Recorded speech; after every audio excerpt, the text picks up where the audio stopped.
राधा स्वामी जी, आज की जो साखी है बहुत ही प्यारी है। बहुत कुछ सीखने को मिलेगा बाबा जी से, और ज़्यादा हमारा प्यार बढ़ेगा।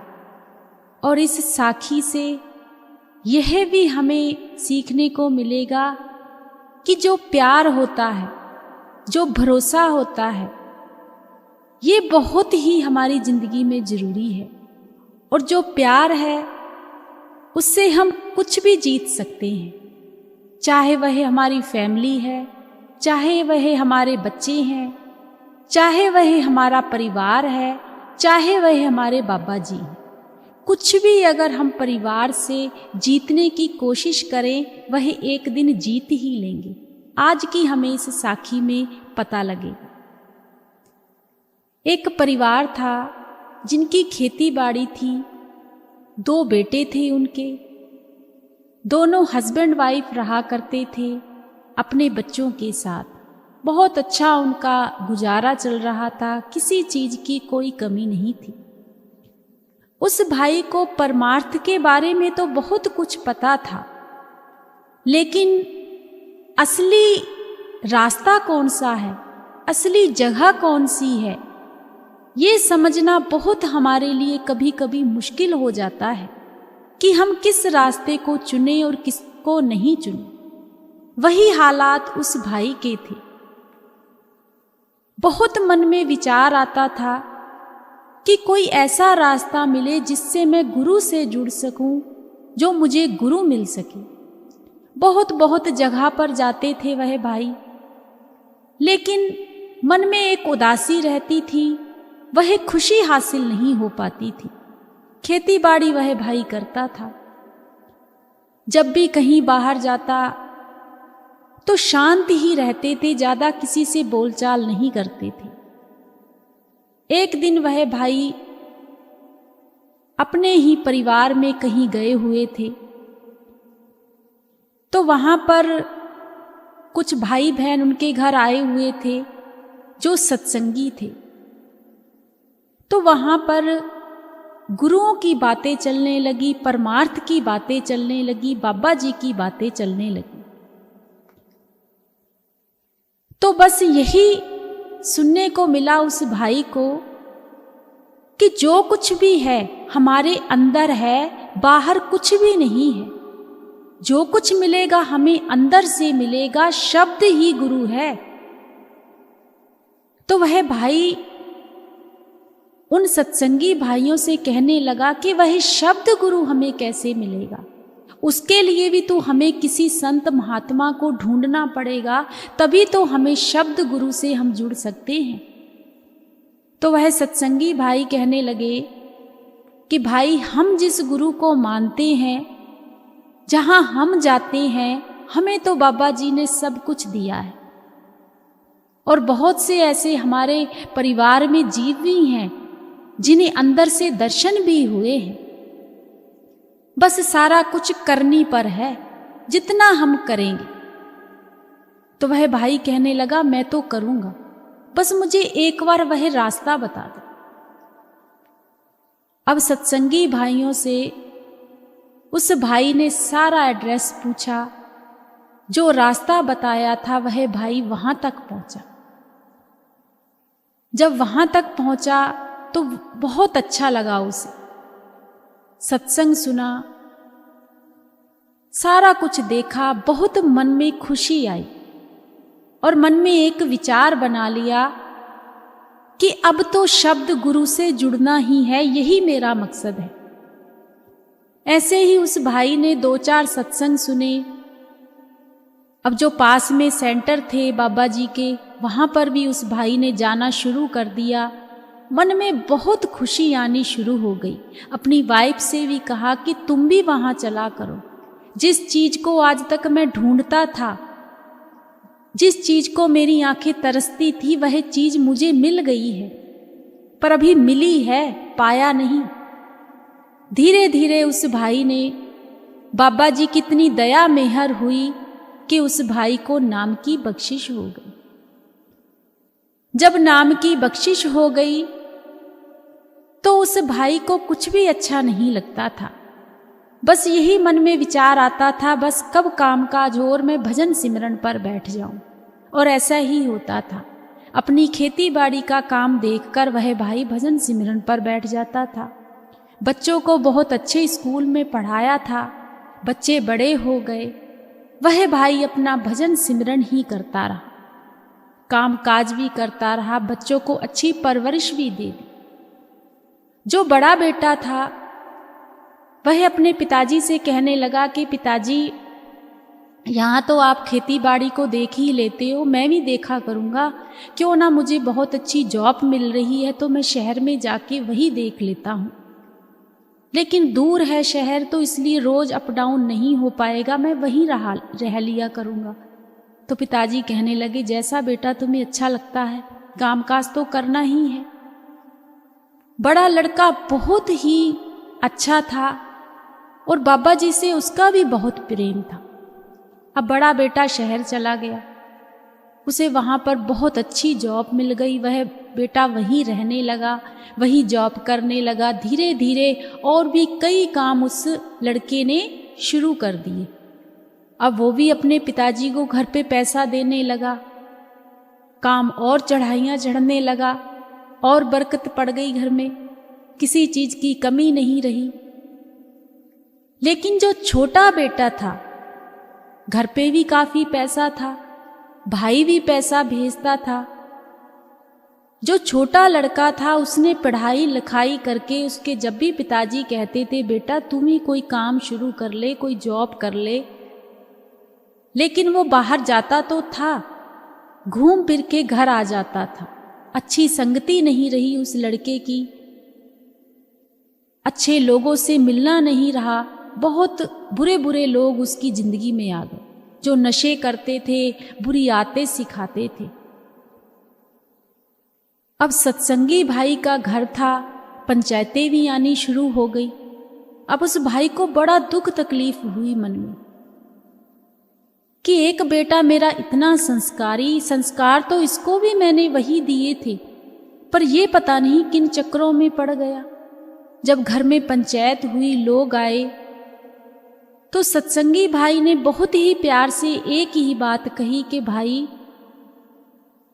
मैंने तो इसे अच्छे ही संस्कार दिए हैं, अगर इसकी कोई गलती है हम इसे समझाएंगे, आगे से ये गलती नहीं करे। लेकिन जो लोग हैं जो वहाँ पर आए हुए थे वह कहने लगे सब कुछ करता ही आपका बेटा है, हमारे बच्चों को भी इसी ने बिगाड़ा है, आप पैसे की ज़्यादा आदत इसको डाल दी है, ये पैसा इतना लेकर जाता है जेबों में भर के, एटीएम इसके पास है, ये कहता है मुझे किसी चीज़ की कमी ही नहीं है, इसी वजह से तुम्हारा बेटा बिगड़ा है। कैसे कर करा के वह लोग वहाँ से गए, लेकिन ऐसे ही 2-3 पंचायतें आनी उनके घर शुरू हो गई। बड़े बेटे को पता लगा, उसे भी बड़ा दुख लगा। पिताजी ने, माँ ने बेटे को समझाने की कोशिश की, लेकिन समझ में नहीं आया। ऐसे ही एक दिन बाहर गया हुआ था छोटा लड़का, तो बहुत लड़ाई हो गई उन लोगों में, बहुत ज़्यादा, इतनी मारपीट हुई कि काम जेल तक आ गया। उस लड़के को सजा भी हो गई। जब सजा हो गई, अब पिताजी बहुत दुखी, हम इतने बड़े गुरु को मानते हैं, सत्संग जाते हैं, अब किसी को मैं क्या मुंह दिखाऊंगा। जब सजा हो गई, बेटे को समझाया कि बेटा ये दिन देखने के लिए मैंने तुम्हें पढ़ाया लिखाया था, ये दिन देखने के लिए मैंने इतना पैसा कमाकर, मैं तो सोचता था कि जैसे मेरा बड़ा बेटा है वैसे ही तुम हो, लेकिन तुमने मेरी एक पैसे की भी कदर नहीं की। अब छोटे बेटे की उस दिन आंखों में आंसू आए। छोटा बेटा कहने लगा पिताजी मुझसे गलती हो गई है, पता नहीं मुझसे ये सारे काम कैसे हुए जा रहे हैं। आप मानो ना मानो मैं काम अच्छा करता हूं, लेकिन वही लोग मुझे ही फंसा देते हैं। तो पिताजी कहने लगे बेटा इस दुनिया में हमें ही संभल के रहना है, हमें ही सियाने बनना है। तुम जो यहां से पैसे लेकर जाते थे, भले तुम नशा नहीं करते थे, लेकिन तुम्हारी वजह से दूसरे लड़कों का जो नशा था वह कितना ज्यादा हो गया और तुम भी वैसे ही हो गए।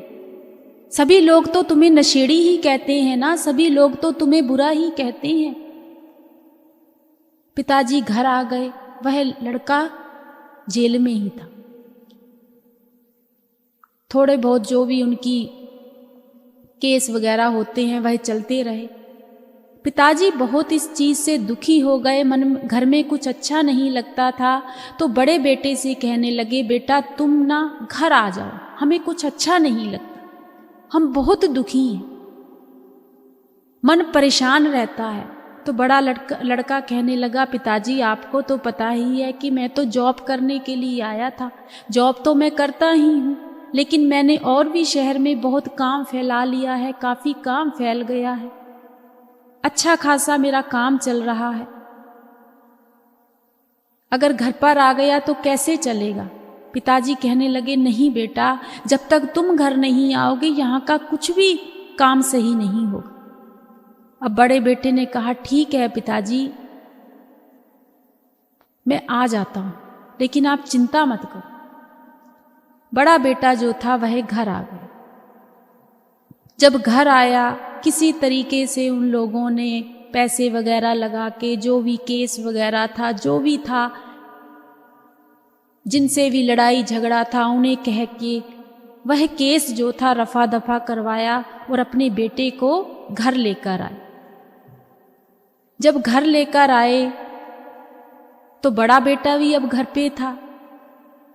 तो बड़े बेटे ने अपने छोटे भाई को समझाने की कोशिश की कि देख भाई, हमारे पिताजी ने हमारे लिए बहुत कुछ किया, कितने हमें संस्कारों से पाला है, पोसा है, मालिक को मानने वाला वह इंसान है।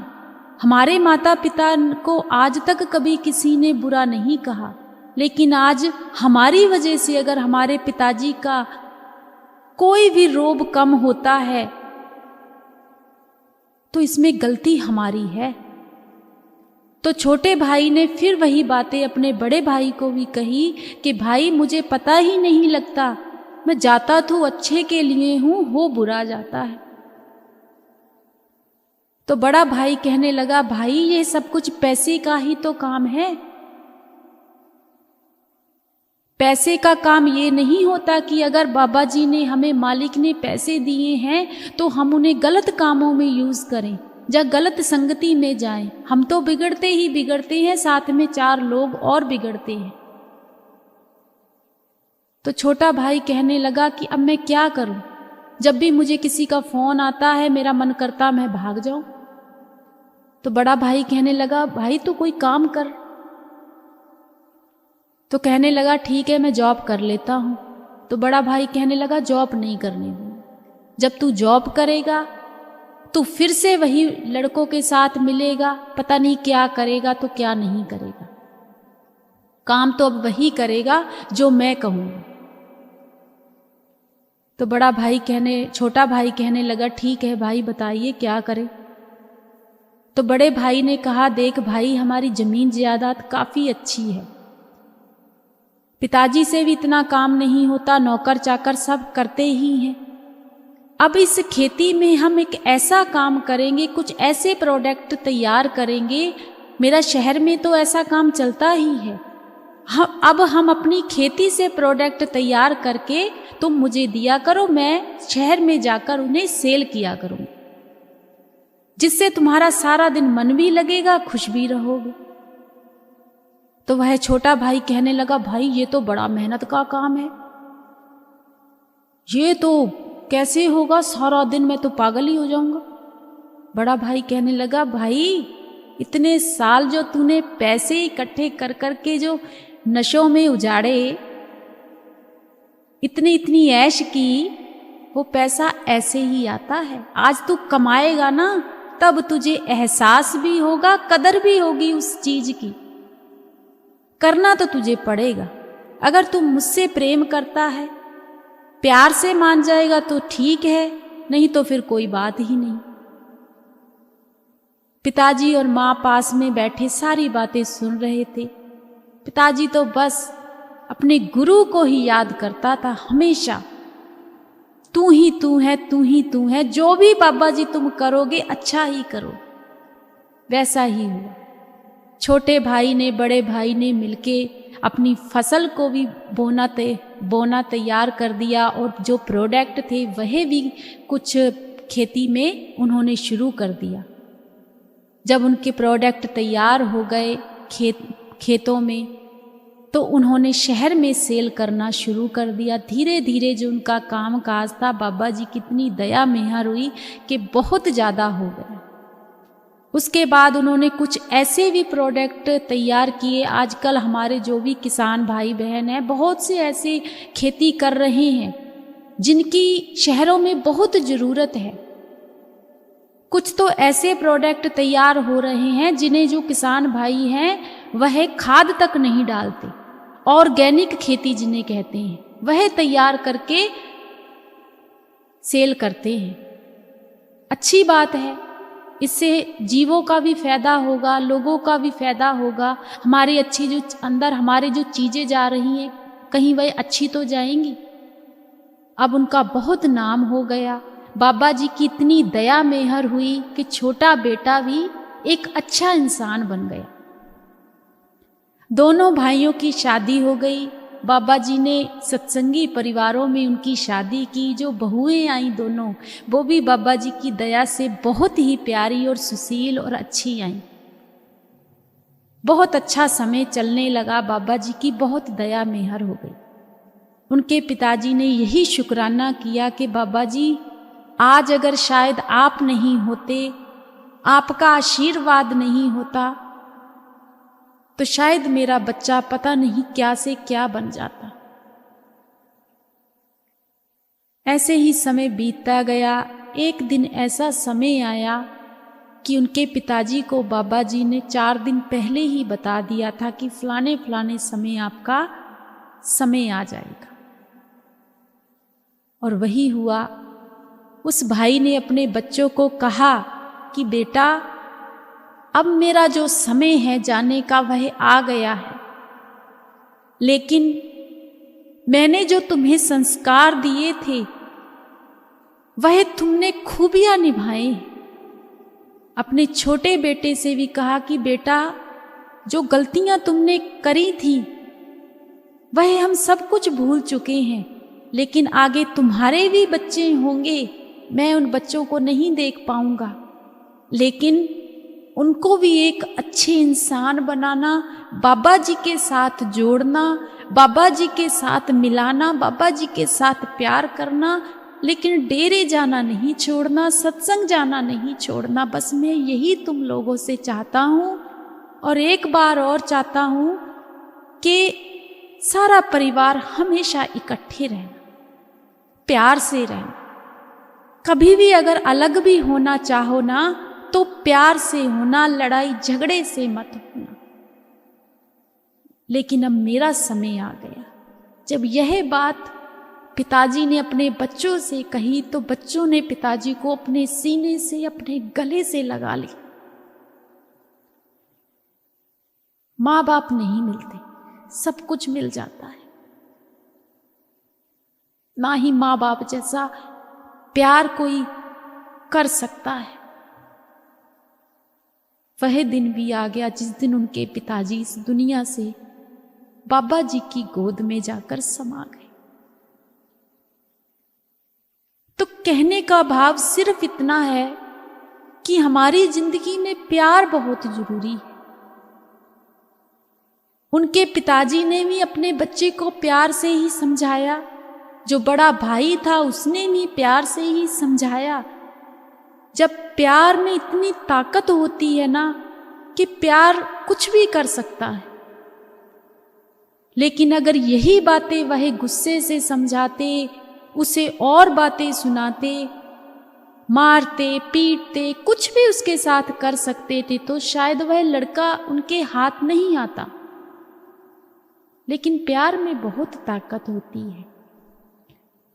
तो इस चीज से हमें बहुत कुछ सीखने को मिलता है कि हमारी जिंदगी में भी प्यार की एक अहमियत होनी चाहिए। हमें भी अपने बच्चों को कोई भी बात है प्यार से समझाइए, लेकिन बाबा जी के साथ जरूर जोड़िए। डेरे जाइए, बच्चों को लेकर भी उन्हें बताइए कि असलियत है क्या। तो उम्मीद होगी कि जो आगे आने वाली जनरेशन भी होगी वह भी बहुत ही अच्छी होगी, बाबा जी से प्रेम करेगी, भजन सिमरन करेगी। तो आइए अब हम सभी लोग, सारी संगत बाबा जी की याद में एक शब्द गुनगुनाते हैं। जो जो तेरा हुक्म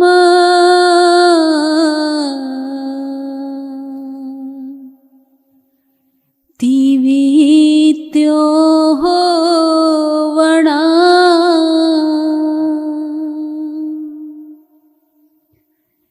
जो जो तेरा हुक्म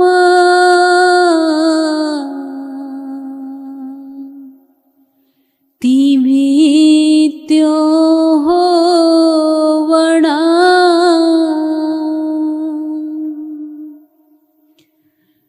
जह जह रखे आप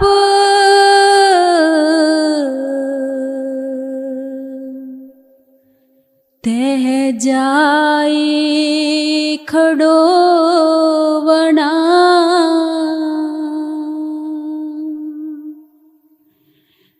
जह जह रखे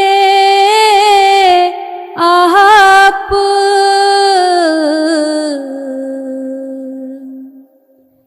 तह जाई खड़ो बना,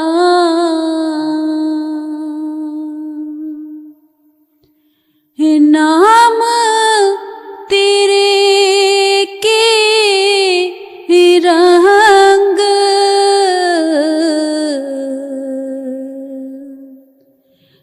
दुर्मत तो बना,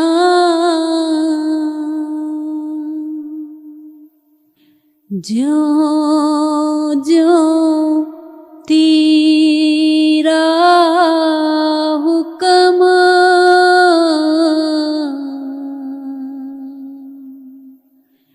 तीवे त्यों होवणा,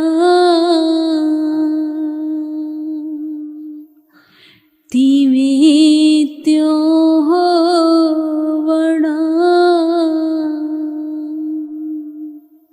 राधा स्वामी जी।